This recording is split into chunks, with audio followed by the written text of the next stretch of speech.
जब सिंध और अरब के विदेशी आक्रांता अपनी खूनी तलवारों के साथ भारत की सीमाओं की ओर शासन के मंसूबे से बढ़ते जा रहे थे, इस समय भारत की इस वीरभूमि में एक ऐसा योद्धा सामने आया जिसका साहस, जिसका पराक्रम, जिसकी वीरता और जिसके असाधारण नेतृत्व वाली सेना ने अरबी आक्रांताओं के दिलो दिमाग में एक ऐसा खौफ कायम कर दिया जो आगे आने वाले 400 वर्षों तक भी वो लोग अपने दिलो दिमाग से वो खौफ नहीं निकाल पाए।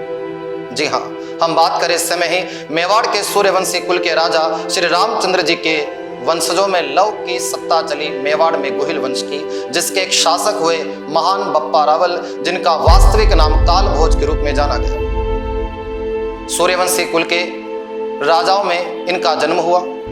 एक असाधारण सा वो बालक जिसका राजनीतिक और पारिवारिक जीवन संघर्षों में गुजर गया, जो अरावली के पर्वतमालाओं में केवल गायें चराया करते थे। कौन जानता था कि यह नन्हा सा बालक इतिहास में दुनिया का सबसे बेहतरीन योद्धा बनेगा, जिसकी तलवारों की खनक, जिसकी घोड़ों की टापों की गूंज हेरात, काबुल, कंधार, सिंध, पाकिस्तान चारों दिशाओं में गूंजती रहेगी। तो आइए जानते हैं इस महान शासक बप्पा रावल के गौरवमय इतिहास को, उनसे जुड़े हुए कई अनसुने राज को, जिन्हें जान करके हर भारतीय का सीना गर्व से चौड़ा हो जाता है। बात शुरू होती है 8वीं शताब्दी से, जिस समय गोहिल वंश की सत्ता मेवाड़ में हुआ करती थी, जिसके एक शासक हुए महेंद्रादित्य, जिनकी एक रानी थी कमलावती। मां कमलावती के गर्भ से एक असाधारण से पुत्र ने जन्म लिया, जिसे काल भोज का नाम दिया गया। बचपन में कुछ पारिवारिक स्थितियां ठीक नहीं रहीं और विदेशी आक्रमणकारियों का बराबर से भारत की सीमाओं में घुसपैठ लगातार बनता रहा। इस समय इस मेवाड़ में गोहिल वंश के अतिरिक्त भी हम देखें तो मौर्य वंश का शासन हुआ करता था। और इसी समय राजा महेंद्रादित्य युद्ध में लड़ते समय वीर गति को प्राप्त हो गए। जब कुंवर बप्पा रावल यानी काल भोज का जीवन संकट में नजर आया तो मां कमलावती अपने बालक को लेकर के एक सुरक्षित स्थान की तरफ चली गई। वहां उनकी मुलाकात एक ब्राह्मण महिला से हुई। वह ब्राह्मण महिला कहीं और नहीं बल्कि एकलिंगनाथ जी के सेवक, चमत्कारिक एक ब्राह्मण हारित ऋषि की पत्नी थी। और हारित ऋषि के घर उन्होंने आश्रय लिया। जब एक दिन हारित ऋषि के यहाँ वो रहे तो उन्हीं के यहाँ पर उनकी सेवा करना इनका प्रारंभिक जीवन सा बन चुका था। बप्पा रावल सुबह दिन भर अरावली पर्वत श्रृंखला में जाते और हारित ऋषि के यहाँ बंधी हुई गायों को चरा लाते। लेकिन जब शाम को गायें वापस लौटती तो दूध दोहने का जब समय आता था तो एक गाय वो दूध नहीं दे पाती थी। जब बप्पा रावल ने उसका पीछा किया तो देखा कि बप्पा रावल अचंभित हो गए उस दृश्य को देख करके कि वो गाय एक शिवलिंग की पिंड तक जाती है और अपने थन से अपना पूरा दूध उस शिवलिंग पर चढ़ाती है। उसी दिन से बप्पा रावल एकलिंगनाथ जी के सेवक बने और उनकी पूजा अर्चना, उनकी तपस्या शुरू कर डाली, जिस पर महाकाल का आशीर्वाद हो तो फिर चिंता किस बात की। हारित ऋषि ने जब ये देखा कि बालक बप्पा रावल भगवान शिव को अपना इष्ट मानने लगा है तो हारित ऋषि ने उस काल भोज बप्पा रावल नामक बालक को एकलिंगनाथ जी का सेवक दीवान घोषित कर दिया। मेवाड़ राजवंश के कुल देवता के रूप में भविष्य में एकलिंगनाथ जी को जाना जाता है। और मेवाड़ के राजा यूं स्वयं खुद को उनका दीवान, उनका नौकरी मानते हैं। स्वयं का राजा तो खुद बप्पा रावल नहीं बल्कि एकलिंगनाथ जी को मानते हैं। बप्पा रावल प्रारंभिक स्थितियां विकट चलती रही, लेकिन हारित ऋषि भली बात ये जानते थे कि सूर्यवंशी कुल के राजा रामचंद्र जी के पुत्र लव के वंशजों का ये वंश है और ये साधारण सा जीवन जिए ये भी न्याय संगत नहीं था। आखिरकार हारित ऋषि ने बप्पा रावल से कहा कि आपको वो दुर्ग चित्तौड़ पर विजय प्राप्त करनी है और इस मेवाड़ धरती पर अपने कुल का वंश आगे बढ़ाना। तब मुलाकात हुई भीलों से और आदिवासी भीलों ने बप्पा रावल को युद्ध की कलाओं में निपुण करने का प्रण ले लिया। उन्होंने हर वो योद्धा की कला बप्पा रावल को सिखाई, चाहे वो तलवार चलाना हो, भाला भेदन क्षमता हो या अरावली जैसी विगम पर्वत श्रृंखला पर चढ़ना हो, वो सभी कलाएं बप्पा रावल में निहित थी। यहाँ तक इतिहासकारों ने इस बात को यूं तक माना है कि बप्पा रावल अपने आप में इतनी बड़ी कदकाठी का एक योद्धा था कि 35 गज की उनकी धोती जबकि 15 गज का साफा होता था। उनकी कमर में 32 मण की खड़ग हुआ करती थी, जो एक हाथ के वार से ही एक ही बार में 2 भैंसों की बलि दे दिया करते थे। उनकी भुजाओं में वदम में सांस देख करके हारित ऋषि को इस बात पर गर्व महसूस हुआ और उन्होंने इसी समय इस बात की भविष्यवाणी कर दी थी कि बालक आने वाले भविष्य में इतिहास में अपना नया नाम स्वर्णिम अक्षरों में दर्ज करवाएगा। यहीं से भीलों का मेवाड़ के राजाओं के साथ एक अटूट रिश्ता ऐसा शुरू हुआ कि सदियां गुजर गई, लेकिन भीलों ने आज तक मेवाड़ के राजाओं का तिलक जारी रखा। घटना 734 ईस्वी की थी, जब ऐतिहासिक क्षण आया। इस समय मौर्य वंश के एक राजा हुए मानमौरी, जो राजा के नाम पर एक तरीके से कलंकी था। अत्याचार जनता पर इस कदर बढ़ गए कि जनता ऐसे राजा से तो बिना राजा रह लेती ज्यादा बेहतर होता। इसी समय हारित ऋषि ने कालभोज बप्पा रावल को नेतृत्व करने के लिए कहा कि मानमौर्य शासक का पतन करके अपने वंश की नींव चित्तौड़गढ़ दुर्ग में रखी जाए। आदिवासी भीलों का सहयोग मिला, हारित ऋषि का आशीर्वाद मिला और एकलिंगनाथ जी की सेवा में बप्पा रावल थे ही सही। अब जिसके सर पर हाथ महाकाल का हो तो चिंता किस बात की थी। आखिरकार बप्पा रावल एकलिंगनाथ जी के आशीर्वाद से अपनी भीलों की सेना सहित चित्तौड़ किले पर आक्रमण करते हैं और 734 ईस्वी 8वीं शताब्दी में मानमौर्य को पराजित करके चित्तौड़गढ़ में धर्म की स्थापना कर देते हैं। अर्थात अब चित्तौड़ में अधर्म का नाश होकर के धर्म की स्थापना हुई। या हम मेवाड़ में अपनी सत्ता को स्थापित करने में लगे रहे। उधर हम देखें अरबी आक्रांताओं में जुनैद अल बरनी लगभग 734-35 ईस्वी के समय में सिंध पर आक्रमण कर देता है और उस अरबी आक्रांता ने सिंध के राजा दाहिर को खत्म करके सिंध पर अपना अधिकार कर लिया। जुनैद अल बरनी सिंध को जीतने के पश्चात भारत की सीमाओं की ओर आगे बढ़ने लगा। उसका मकसद भारत का केंद्र दिल्ली और सबसे समृद्ध क्षेत्र राजपूताना राजस्थान था। राजस्थान का मारवाड़, मेवाड़, मालवा, सौराष्ट्र, गुजरात, कई ऐसे बड़े प्रांत जो अल बरनी की निगाहों में थे।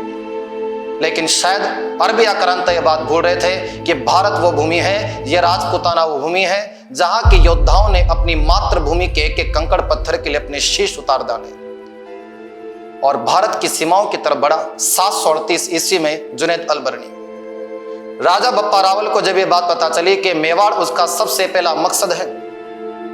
बप्पा रावल एक कुशल नेतृत्व वाले योद्धा थे, इस बात में किसी को कोई संदेह नहीं था।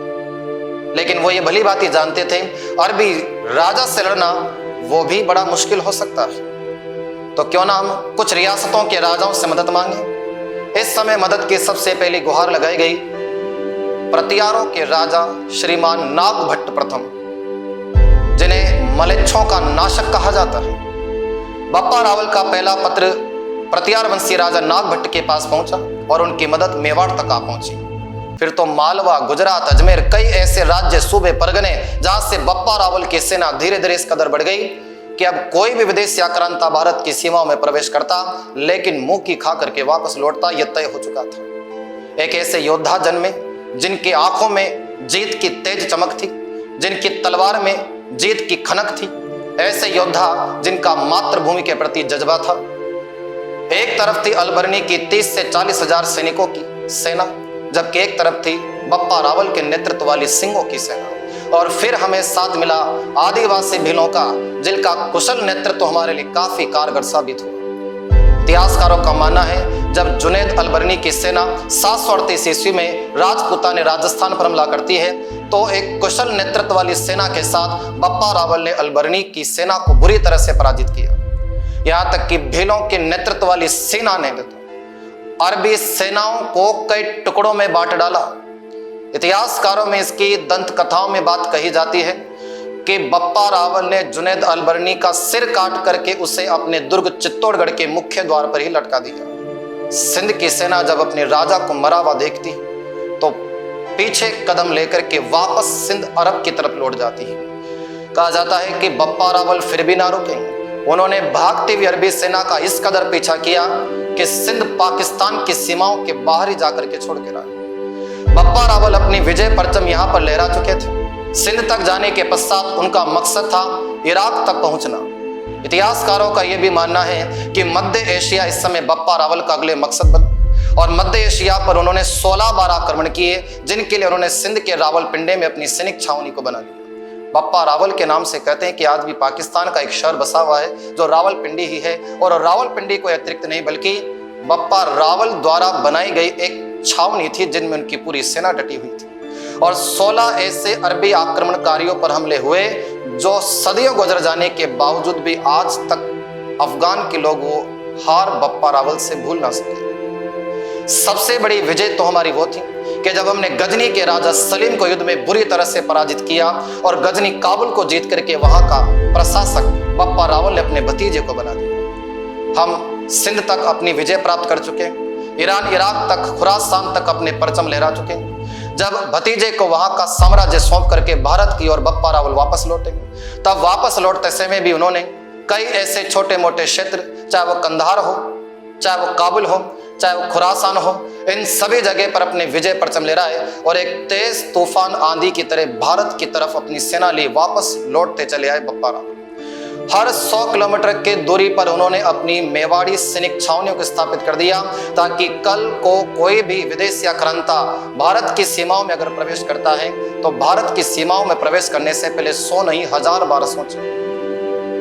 आजीवन भारत को विदेशी आक्रमणकारियों से सुरक्षा प्रदान करने का कार्य महान शासक बप्पा रावल ने किया। बप्पा रावल मेवाड़ धरा तक आ पहुंचे। ये अरबी आक्रांताओं के जीवन में सबसे बड़ी पराजय थी, जिसमें उनका साथ राष्ट्रकूटों में कई राजाओं ने भी दिया है।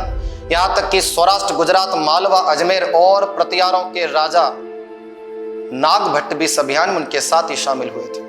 जब बप्पा रावल विजय प्राप्त करके वापस मेवाड़ दुर्ग चित्तौड़गढ़ लौटे, इस उपलक्ष्य में उन्होंने अपनी राजधानी नागदा घोषित की और अपना शासन अब नागदा से चलाया। और इसी नागदा में एक स्थान पड़ता है कैलाशपुरी गांव, जहां भगवान एकलिंगनाथ जी की वो पिंड स्थापित की गई, जिन्हें मेवाड़ के लोग अपना इष्ट, अपना आराध्य मानते हैं।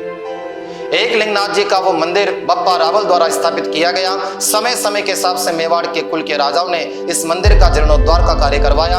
हालांकि बप्पा रावल द्वारा एकलिंगनाथ जी के मंदिर में जलाई हुई अखंड जोत, जो लगातार 1300 वर्षों से आज तक भी जली आ रही है, जो इस बात का प्रतीक है जब तक ये जोत है, अर्थात मेवाड़ का सूर्यवंशी कुल अमर रहेगा। बप्पा रावल मेवाड़ में पहली बार सोने के सिक्कों को जारी करते हैं। मेवाड़ का पहला वो शासक बप्पा रावल ही बना जिसने अपने दम पर मेवाड़ में 115 ग्रेन वजनी सोने के सिक्कों का संचालन किया, जिसमें भी उन्हें चमकदार सूर्य, भगवान शिव की आराधना करते हुए नंदी का चित्रण किया। हालांकि ये सिक्का ब्रिटेन के संग्रहालय में आज भी संरक्षित है। बप्पा रावल जैसे महान योद्धा की तुलना तो एक इतिहासकार चिंतामणि विनायक वैद्य ने फ्रांस के बड़े योद्धा सेनापति चार्ल्स मार्टेल से भी की।